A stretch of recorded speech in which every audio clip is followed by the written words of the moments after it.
So, say for example, IKEA is a registered company on Donham and Brad Street. Yeah. The government is as well. Yes, absolutely. All forms of the government. Absolutely, yeah. Each department, every separate. As far as I've seen, and I've done the homework. I've gone and looked at this. I'm not just talking off the top of my head. I've gone and looked at this, and I couldn't work it out. None of it made any sense to me whatsoever. Why are the police? Why are the Metropolitan Police registered as a corporation and have 11 county courts against them that they haven't paid? Why is Liverpool City Council registered as a corporation and have 63 county courts against them that they've never paid? Why is the House of Commons registered as a corporation and has one county court registered against it? What's going on? Do you think people, when they heard this, would be shocked? They were shocked, yeah. When I first did the Illusion talk, which is a long time ago now, I didn't know anything.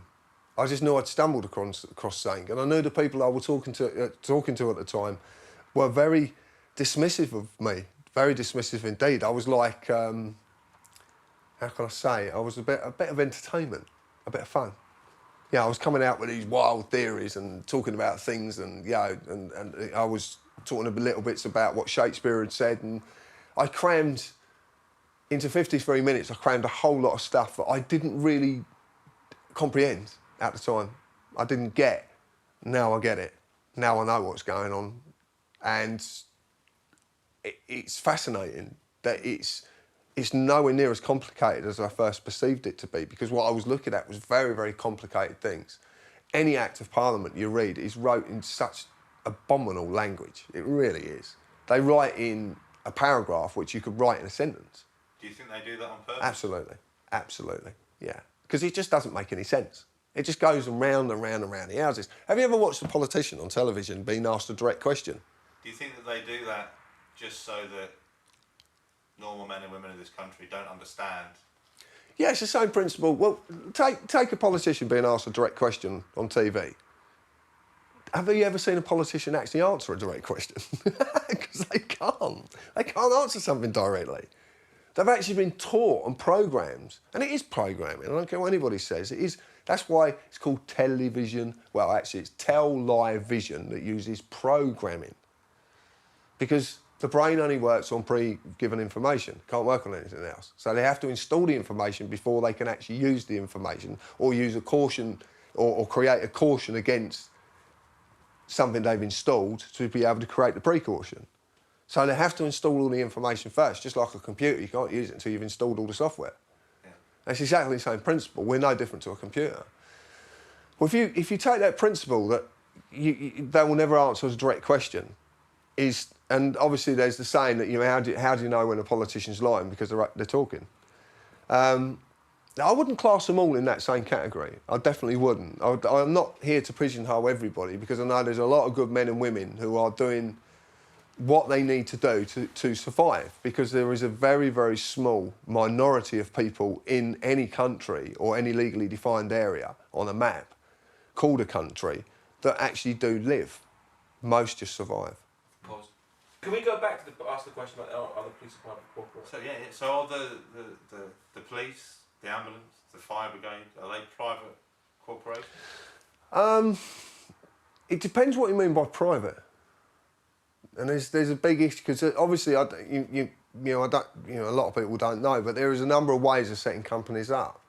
Obviously PLCs, limited companies, obviously limited liability, which is pretty much what they all are, limited liability, because generally what you look for is the change in names every 18 months. And I don't know if you've seen a lot of the brands that are out, they change names for no apparent reason, just like that. But that's basically a tax dodge, because all they're doing is they formulate one company, formulate a shadow company at the same time. They trade in one name for about 18 months. Then they offset all the assets to the new company and start trading, and the old company folds with all the liabilities.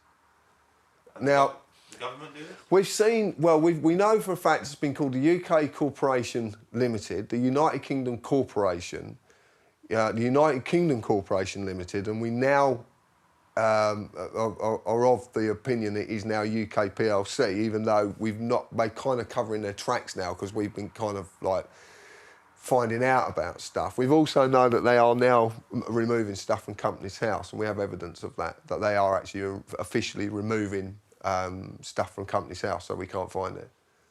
But if you found it before and kept a copy of it, then it's very interesting, because I've actually shown this to people and said, look, there's this county council that actually was registered as a corporation on Companies House. It was then deregistered as a corporation on Companies House, and all that information doesn't exist there anymore. And this was only a few months ago. It's just, they've taken it away. I talked to an accountant at one of the talks I did, and the accountant said, yeah, we're up in arms about this because they actually changed the legislation to allow them to do that. The government actually changed the legislation to allow them... To allow the government to actually remove company information. Yeah, so they can actually go in now and manipulate the whole of Companies House to fine-tune it to only show what they want to be seen. There's companies like Ministry of Justice Limited. There's, what's the UK PLC Limited. We've got them published and just put question marks by it because we just haven't got a clue what's going on. The Ministry of Justice Limited is registered to a farm in somewhere like Leeds or Derbyshire. We don't know what's going on, but we kind of do know what's going on because they're the subsidiaries. When you go on, I can't remember the name of it now, but there is a place you can go on the internet. It's called @UK PLC, and you'll find that there's places like one's called Jupiter House. They happen to be named after all the planets, and Jupiter House is a holding company, and it has all the numbers, all the names and the registered numbers of the companies that are being held in limbo until such time as the other companies collapse. Or what they do is they collapse it deliberately and then change names. So we have seen the UK PLC at least 4 different names, which is recorded in Hansard's. Their own... Hansard's is the House of Lords, and what gets talked about in the House of Lords is recorded in Hansard's, word for word. And at least in 5 separate occasions, the United Kingdom Corporation has been talked about in the House of Lords. Does what structure does the UK PLC follow? Does it follow a normal company structure? There's managers. All the same. Security. Yeah, exactly the same. There isn't. So what's the structure of UK PLC? The UK PLC has a board of directors, which is the members of Parliament.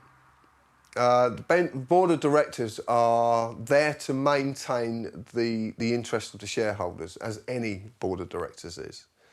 Who are the shareholders? Well, that's a good question. Yeah, who are the shareholders? Who would possibly have shares in a company that is actually a country? Or who would have shares in 52 other countries that are all companies? Who possibly would do that? But we'll get back to that. So the board of directors is the MPs, and the Prime Minister is like sort of the managing director, if you like. The chairman is the Queen. So this is how the structure is things, but the shareholders in this case are 26 Lord Archbishops that sit in the House of Lords, plus the peers in the House of Lords are the shareholders. So they benefit? Absolutely, massively, yeah. They're benefiting from everything that goes through. See, statutes are bills. Bills are money-making orders. If you get a bill, what does it mean? It means someone wants money from you. So a bill is a money-making order. So when they put a bill through Parliament that becomes a statute, they've got little tricks that they can use. They can enact any part of a statute or act of Parliament via what's called statutory instruments. So they can use a statutory instrument on it. When you actually look at the word, you start to look at statutory instruments, you'll find that if you break the word down, 2 words down, you'll find it is a written, legal, created contract. So I probably said that wrong, but I'm just going, because I haven't talked about this stuff for a long time. But it's a contract. So they've created this contract, and the contract is and every contract is issued and enforced upon people via a notice. A notice is an offer of a contract. That's how you would perceive it in the civil world. In normal day-to-day life, it's not. It's a notice of intent So there's instruments of intentions and there's notices of intentions, and they are noticing you. They are informing you of their intent, and their intent is in some way to relieve you of a commodity called money. That's what they want to do. They want to relieve you of that commodity or the possessions you acquired through that commodity. So we, as the people of this country, we are unwittingly working for a corporation. I mean, people will get up and go to work, absolutely, and do a job each day, but the person that they're actually working for is the government. Absolutely, because the shareholders, the 26 Lord Archbishops are the most important part of the shareholder foundation, because the rest of the peers are. They are small shareholders. They do have, because they're obviously landowners, and this is what it was all about. This all goes back into history, into Magna Carta. The whole concept of this started with Magna Carta and King John in around 1213. But the point is, it's the 26 Lord Archbishops who are really there to maintain the real interests of the number one shareholder, the man at the top of the pile, which is the only legal sovereign in the world, called the Supreme Pontiff. But when you start to look at the Supreme Pontiff and you look at the structure of the Roman Catholic Church, or the Holy Roman Empire, whatever you want to call it, you actually see exactly the same going on. And that, again, has shareholders. And it's them shareholders that people know nothing of. They know nothing about these shareholders. How they did it was they formulated command structure through corporations. Religion tells you of the Trinity, the Father, Son, and the Holy Ghost. But it doesn't talk of the shareholders, because there's always four. There's always a chairman who works for a vice chairman who's one of the managing directors, board of directors, who the board of directors, that's the three. So you've got the chairman, the vice chairman, the board of directors, but then there's the shareholders. Shareholders never talked about. So in religion, they formulated the Trinity. And then most people will know that London is the city of finance, Washington is defence, and the Vatican they put down as religion, but it's not, it's law. It's just simple law. That's where all the law comes from, because it's ecclesiastical canon law. It's wrote by the Vatican, it's wrote by the legal minds in the Vatican. But it's never the shareholders that are talked about, and that's why the Trinity was designed specifically to hide the shareholders, so the shareholders are never known. And it's only when if you go and look at the company formulation, and you go and look at any company, and you can get the directors, not problems, you can't get shareholders. You'll never know who's got shares in what. No one does. So the shareholders must be pretty wealthy. Very wealthy, yeah, very wealthy. But they live in a prison. They live in a prison within a prison. Because they have to maintain that wealth. They have to protect that wealth. And that creates a prison, because they can't live normal lives. They can't do as we do. Yeah. They can't live the lives as we live, because their lives are taken up in this constant battle to protect what they have. So they create a prison, and they live within a prison. So, and what basically happens is, as the process goes on, and depending on how far you get up the chain, you create prison after prison after prison after prison. So each one becomes its own separate prison within a prison. And when they're trapped in this, there is no way out, because it's greed. It's like a fire.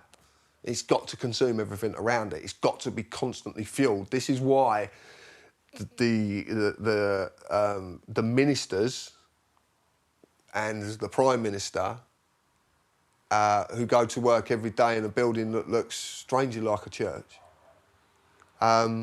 This is why they are always recruiting, because it's built on a lie and it's a belief system, and belief systems only stay alive if people keep believing. So to keep people believing, they have to keep recruiting. And that's why the church is constantly trying to recruit. This is why politics is constantly trying to make everybody say, yeah, it's politics is the answer. Politics, we can do this. And they use democracy. And everyone says, yeah, we've got a voice through democracy. We can talk. They haven't got a voice at all. They're actually being completely conned, because it's orchestrated, which I talked about earlier. It is absolutely orchestrated, because these are control freaks. So all of the laws, the legislations, the acts, the statutes, we believe that they're here to protect us and look after us, are they actually just there to... They're doing the opposite. The absolute opposite. Laws, statutes and acts are oppression. They're there for oppression. They are the laws of oppression. To make the company run smoothly. Absolutely. Because the company must have money. And that money must come from somewhere. And what I've done, and a lot of others have done, have proven without doubt that these people are very irresponsible with money because of the amount of county court judgments they have registered against them. But what people don't say to themselves, and they don't realise, is whose money are they being irresponsible with? Whose money is it? The public's. If these people are irresponsible with money, where do they get the money from in the first place? Via taxation. So that means that taxation, you are being asked to contribute to something. If you're being asked to contribute to something through way of taxation or national insurance or whatever way it comes, then you have a right to know where that money's gone and what it's been used on. But why, if these people profess to do everything in honesty, why are there so many secrets? Why do they have secretaries, keepers of secrets?